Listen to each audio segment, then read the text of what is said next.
Welcome back to another segment here on GEMS podcast. With me today is a special guest by the name of Sherrie Barch. And here is a bit about Sherrie. Sherrie Barch is the CEO of two Forbes ranked top executive search firms and a leadership consulting company, an expert in the areas of leadership, team development, and diversity. Her forward-thinking approach to work was recognized when she was chosen to participate in the altMBA program, designed and led by leadership guru Seth Godin. Born and raised in Northern Illinois, Sherrie earned BA and MA degrees in communication from Western Illinois University. Sherrie is married with 3 sons. As a mom, she described herself as a part-time pancreas for her 2 youngest sons, who were both diagnosed with type 1 diabetes within the same year. Playing this role for the last 11 years, she is relentless about creating open and honest communication with her family about this chronic and life-threatening condition. Sherrie's passion for storytelling and making room for serious and heavy conversations was a strong motivation for her to write her children's book, Heaven's Bell, based on a story of the same name she penned several years prior. The story focuses on 11-year-old best friends Cody and Ashley, and what happens when their once-in-a-lifetime friendship is threatened by personal tragedy. One of her goals for Heaven's Bell is to create and inspire a safe space for families to have a conversation about death and dying in a natural and productive way. So without further ado, please welcome Sherrie Barch. Hello, and thank you for having me. My pleasure, Sherrie, and thank you so much for being here today. And I definitely want to give the audience a chance to connect with you in a fun and personal way before we dive into Heaven's Bell. So there are 2 options you could pick from. One is an icebreaker, or we could do a rapid fire 10-question game. What are you in the mood for? The rapid fire. Okie dokie. We're playing rapid fire with Sherrie and Genesis. Do. Question number 1. If you could recreate any significant moment in your life, what would it be? The birth, seeing my babies for the first time. Aww. Question 2. Favorite color? Blue. Ooh, yes. Question 3. Dream car, dream home, or if you're like me, both. Both. Yes. Yes. You can have it all. Yes. Question 4. What is your favorite quote, saying, or mantra that inspires you if you're having a blue day? I love whatever you are, be a good one. And that's Abraham Lincoln. Question 5. If you could have lunch or dinner with any person, past or present, who would it be? Maya Angelou. Question 6. You just want an all expense paid getaway anywhere in the world. Husbands and kids can come too. However, they're not flying back to Illinois for some time because now the pilots have went on strike. So where are you headed? Oh, that's a great question. Someplace that I could explore that I've never been, like I've never been to Australia, so maybe Australia, where if I had to be stuck there for a while, I could go experience new things. I've never seen a kangaroo, or that'd be fun. Question 7. If you can recreate just one moment and live in that moment for a lifetime, what would that be? I don't know if there is one moment. I'm not sure. That's a stumper for me. I don't want to be just in one moment. So we could pass on that one. I'll give you a different question. All right. Okay. So this is an easy one. Okay. Coffee, tea, or what's your drink of choice? Coffee. The older I get, more coffee. Question 8. What is one crazy thing that you've done in your life that built character. I try to, I don't build character, but I try really hard to stay courageous. So I did whitewater rafting in Alaska about 2 years ago, and it took all the courage I had to go out there and do it, and it was a wonderful experience. So just kind of Oh, pushing through my courage there. that's pretty cool. We haven't tried that yet, so I may put that on the list. Ques- Question 9. Here's a good one. If you could be a fly on the wall and listen into any conversation, what conversation are you listening into? That is a good question. Maybe how my children would describe what it was like to be raised in this family. Might be Ah. interested to see a different perspective than your own. And question 10, it's our pass or play question. And here are the rules. If you pass, our roles are reversed and you get to ask me a question. If you choose to play, I ask one last question to wrap up rapid fire. So, do you want to pass or play? I want to ask you a question. So that's Okay. Yeah, pass. okay. So why did you start this podcast? Oh, I love this question. So I started it as a way to keep my dad's memory alive since I lost him in 2020. And what people don't know, unless they've been following the journey, is a lot of my beginning episodes were just me talking about grief and how I felt with losing my father, and just the fact that I just wasn't happy with some of the people that were supporting me because they were saying cliche things that weren't really helpful when you lost a parent, because you can't tell somebody, I know how you feel, if you have both of your parents living, because you don't know what it's like to lose a parent. Or you can't tell someone, oh, I know how you feel, if you didn't lose a parent and then a week later you found out you were being laid off from your corporate job, or just like different things. So I just said, why not talk in the mic? And then for those who are religious or spiritual like me, I had some really religious people. Oh, honey, he's in a better place. Or, so Lord giveth and the Lord take it away. Or, baby, sometimes we just don't know. But Jesus has a better plan. And I'm like, okay, these are things that you should really say to a grieving person, because you just never know what mindset they're in or the mind frame. I would rather appreciate it if someone said, okay, is there anything that I could do for you? Or just ask the question, or send a meal, or just something along those lines, or like, oh, would you like to get your nails done, or something to take your mind off of it versus interjecting their feelings onto you. So every time I do a new episode, it's like a new token for my dad, because he was very much involved in my life. And him and my mom were married for 30 years, and just to see the ups and downs, and the strong family unit is just inspiring.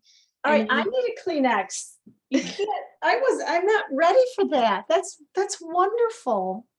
Well, yeah, thank you. I'm so proud to be part of this journey with you. So thank thank you. you. Thank you. And thank you for playing rapid fire, Sherrie. And now I want to get into Heaven's Bell, because I just know that it's just a beautiful story. And when I think about Heaven's Bell, like I just think about like a picture of heaven, and then the bells, like the doors opening or something like that. Or I think about this one book I read, The Five People You Meet in Heaven. Mhm. And then People have said it reminded them of that book a little bit, just in kind of the casual way that it's written. Mhm. So what prompted you to really write Heaven's Bell, and how did you come up with the name? I just wish you had the book in front of you so you could hold it up. Do you have it close by? Yes. Oh, yay! Okay, talk about the book and the cover. So the the reason why I wrote that, I released it when I did, is because of COVID. It was released at the end of 2020. I'm a first-time author, and I had a lot of barriers around wanting to write this story, but I'm a storyteller, so I had verbally told the story, and so many people came back and said, you need to share that story. I really enjoyed that story. And I had people wanting to hear it again. And so, but in 2020, when all of a sudden, there were no church services, there were no funerals, we couldn't even be in the hospital to say goodbye to our loved ones, let alone visit our loved ones. And even just to hug people. I mean, it was so upsetting. And I was beside myself. And so I just pushed through my fear and, put the book out. I self-published. There were actresses that were off Broadway because Broadway was shut down. And so I had one of them do a voice actor do an audible for it. And we were able to get it out the door. And and what started to happen is people started to read it, people started to review it, and people were signing the back of the book and sending it around to different family members, and then sending it to the individual that was experiencing, or the family that was experiencing a loss. So at least it was a way to be able to create that support and show their love, and kind of have that common story that everyone could talk about. Just that platform to be able to say, I'm here, I'm listening, I'm connected with you. I love that. And then on the cover of the book, like it looks like a sunset. So like hold it up so I could really focus on the cover and describe the reasoning behind the cover. Because being an author too, it's like a cover can make or break a book, but then just the details in it. So I'm gonna let you take it over. Sure. So actually, the whole team that helped me put the book out is all female, and this Sabrina is a first-time author, and she was a senior in college at the time, and she had just lost her grandfather, and so she had some pictures in the book, and it's a very easy read, but like the pictures are very like sketched out. Oh, Tell the wow. story almost like you're not old enough, but there's Hardy Boys and Nancy Drew, where you kind of you see the quick picture and then you read the chapter, because it I is do remember Nancy Drew, like the okay. detective. Right. So then you can kind of go back and look at the picture, and she did a great job. Well, she said that she was trying to think about the cover, and she said she just started thinking about her grandfather. And she said, all of a sudden the bell just came to me. And the book is about hanging bells in heaven. And I can talk about that in a minute. But she said, so for me, it's what I would think maybe my grandfather would experience, or what we hope people experience. So all these beautiful colors. And in the middle of this bell is a heart, and the heart has like feathers, almost like angel wings. Now, I never saw this before, but in my drawer for the last 30 years, as I work, I had this in my drawer, and she didn't know it. Seriously? And she had no idea that that was in my drawer. And that's exactly what she put in the middle of the bell. Oh, wow. That is like some people would say coincidence, faith, or just being in the vein.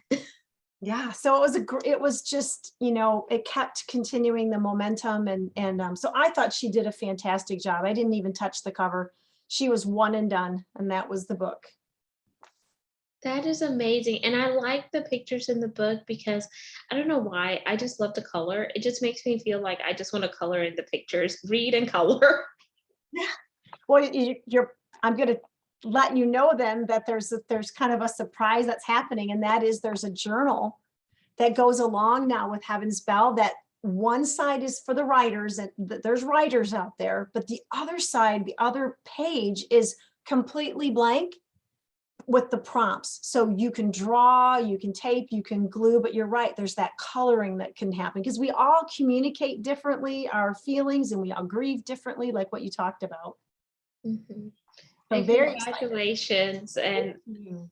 I just love the cover, and I'm just glad that you talked about it because I know the cover also has a powerful message behind the cover when you take time to really just sit in it and just marinate on it and ask those questions. So that's amazing. And how long did it take you to write the story, Sherrie?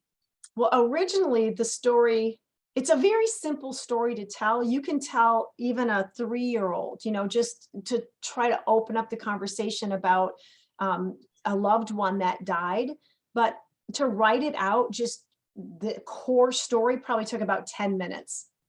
Oh, But then wow. the entire book, what we did is we developed a story around Heaven's Bell. So Cody and Ashley are 11-year-old best friends. The very beginning of the story, Cody dies and goes to outer space. So it's kind of how an 11-year-old would describe heaven. And Ashley lives her life here on earth, and she lives a long life. And they're parallel universes. So the story tells a parallel universe. And then at the end of the story, they're reunited. And so it's a Oh. very joyful, it really is a joyful story. So many people have said to me, I'm scared to read the book. I don't want to be sad.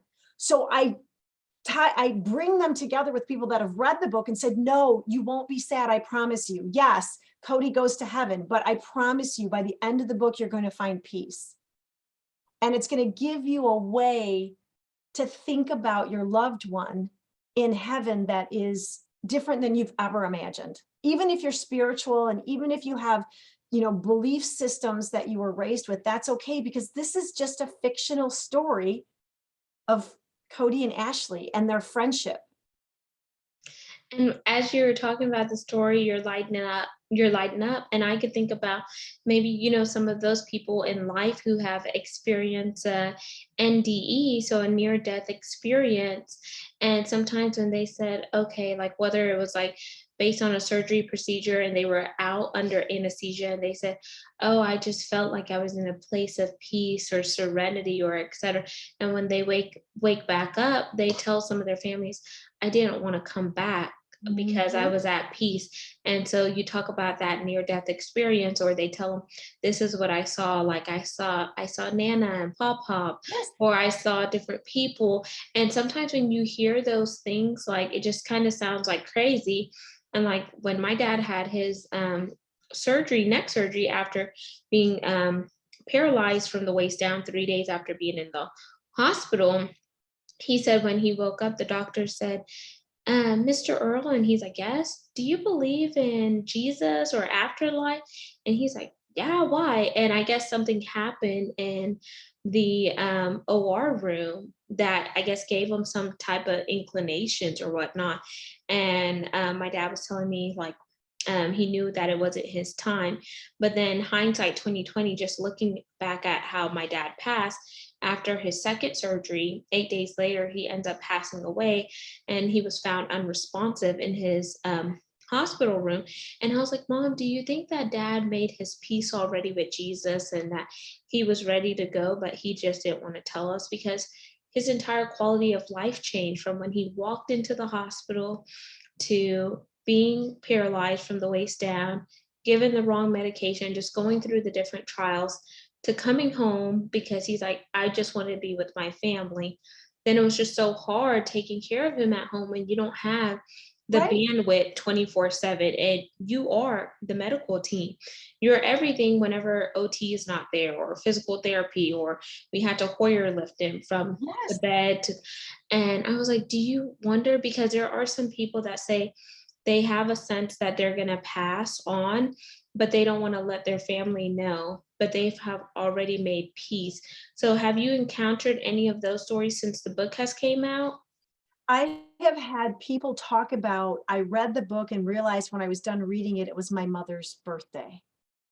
And I realized that I read the book and I wasn't telling stories about my mom to my children. And then all of a sudden I had this flood of memories, and I know that was her helping me be able to express those. And that is what the book talks about. So Cody is communicating with Ashley in what you would consider an 11-year-old way, and basically says to Ashley, keep going, I'm good. I'll see you when you get here. Take your time.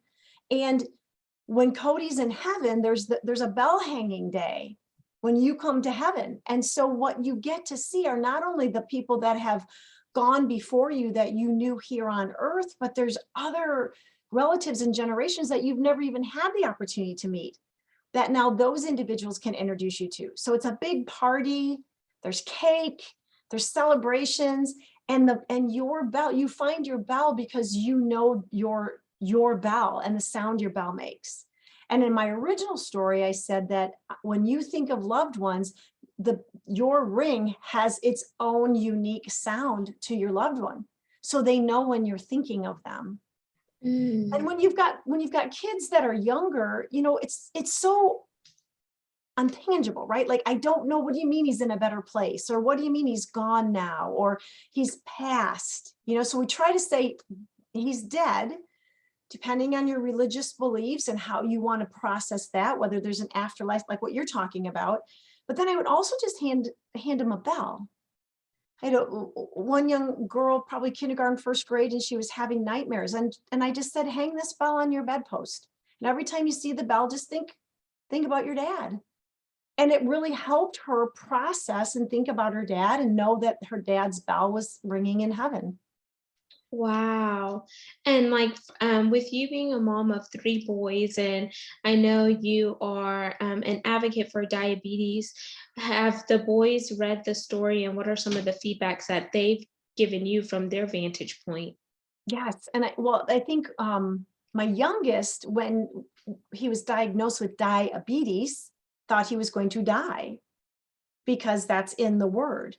So he said, when am I going to die? I know I'm going to die because I have this disease called diabetes. And what it reminded me of is, as a parent, we don't have to have all the answers. We just need to create safety and security around being able to express our feelings. And I think that's the same as friends or siblings or anyone, coworkers. Sometimes people just need to be. And especially with children, we don't have to fill up the void with answers or direction. We can just say, yeah, I'm sad too. And I think in that moment, when we were talking about diabetes, never in a million years would I have thought die in diabetes. But because I wasn't talking and I was just being, he started sharing. So I think there's been some heavy conversations. It's a pretty bad chronic disease as a type 1. And they were in first grade and fourth grade when they were diagnosed, first grade and fifth grade, and all in the same year, almost a year apart. And so we had to have some conversations around what that looks like and how their lives were going to change and what that meant. So difficult conversations are hard to have, whether it's death or chronic disease or anything else.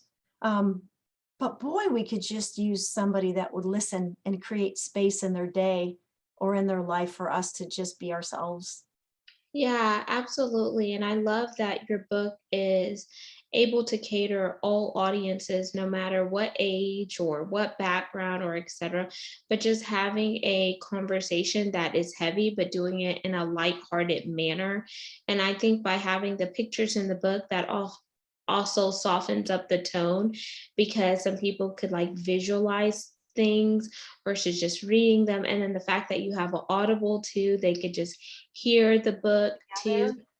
Yep, So and they could listen together if you've got a 5-year-old to a 95-year-old. I think it's a story that then everyone can talk about afterwards and say, well, what do you think? And it will prompt conversation, I promise. And what I'm seeing is a lot of people using it as a gift. Yes, there's a meal and there's flowers and there's things, yes, but it's an opera. Even for you to read it and say, here's a book I read, I think you would really enjoy. And, maybe even telling a little bit about the story. It's a family gift, I think. And my hope again is that it's a conversation starter and it starts to create that journey between grieving and healing. And I think they walk along together. I really do. absolutely, because as you're going through grief, no matter if it's the grief of a loved one, a friend, a pet or even a job, everyone is in a different grief stage, but then you have to really take time to reflect on the grief stage that you're in, as well as the recovery process, because we're all grieving differently. And the way you grieve may be different than someone else, but it doesn't mean that there is a right or wrong way to grieve. But as long as you have like a tool that you can use to navigate, I think that will definitely help.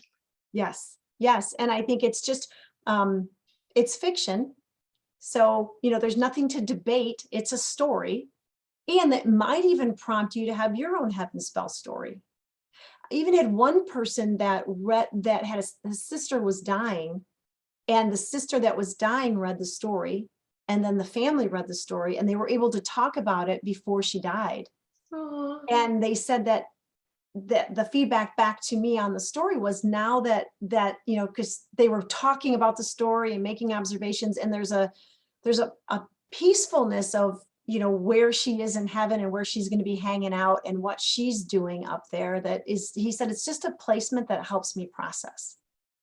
I love that. And I would like to see this book in more hospitals, like where people are getting ready to transition to hospice and they may not necessarily have a family member to come be with them while they're transitioning. But this book can help them as a conduit to a peaceful transition, or maybe at some of the children's hospitals where Yes. children are going through certain things, and they give them that percentage, like, okay, there's a 50-50 chance that you may make it or you may not. And maybe just really have this book turn into a full-blown coloring book, like take the stories and work with the illustrator. Like there's an illustrator that I have now in my community who writes children's books. So if you want to meet her or hear her story, her name is Violet Lemay, and she was on the podcast, and she recently did a picture of one of the students whose life was taken innocently in the Uvalde, Texas shooting, which is not too far from me. And when I saw that, it was just so beautiful. I had to share it. And I feel like sometimes with the coloring, like it releases that inner kid, because now there's adult coloring books, but me, Yes. I'm like a big kid and I could sit there and color for hours with my nieces and nephews. And I'm Yes. like so anal with coloring, Sherry. It's like, Mia, color in the lines, color in the lines. Do it right. Do it this way. Well, and I did reach out, by the way, I did reach out and said that I would donate books to the community, and I will do the same with journals, because this is going to be a long road.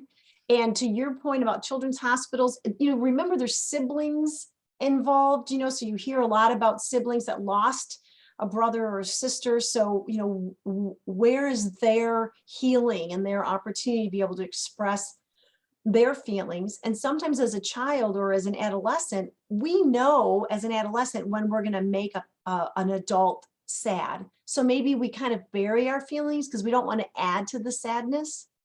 And this is a way for them to also be able to have some resources and some tools without maybe relying on the adult's courage or skills to start the conversation. But I did reach out and volunteer to donate books to that community. So hoping to hear back. That is amazing. And Sherry, as we begin to wind down before we jump into the call to action, is there anything else regarding storytelling or Heaven's Bell that you would like to share that I didn't ask you about? No, I think you did a great job. I would just ask that you have the courage to lean into getting the book and reading the book. And I think it will help not only you, but people around you that might be experiencing the need to have space to communicate. Amazing. And now let's jump into the call to action. What is your call to action for the audience today? Um, I think I said, like, have the courage, pick up the book, check out my website, go to Amazon, but have the courage, to whitewater raft, have the courage to have those difficult conversations, have the courage to create some silence and some space for people that may just need to be. Amazing. And Sherrie, I want you to plug your website and where you primarily hang out on social media so the audience could connect with you. Great. So it's www.heavensbell.com. And I'm usually on Facebook. So you can look me up under Sherrie Barch, author, and I'll be posting away and hopefully adding value to our communities that need this story and need the opportunity to try to start their healing journey. Amazing. And thank you so much, Sherrie, for coming on the podcast today and talking about Bell and adding value to the community. Audience, all of Sherrie's contact information will be in the show notes.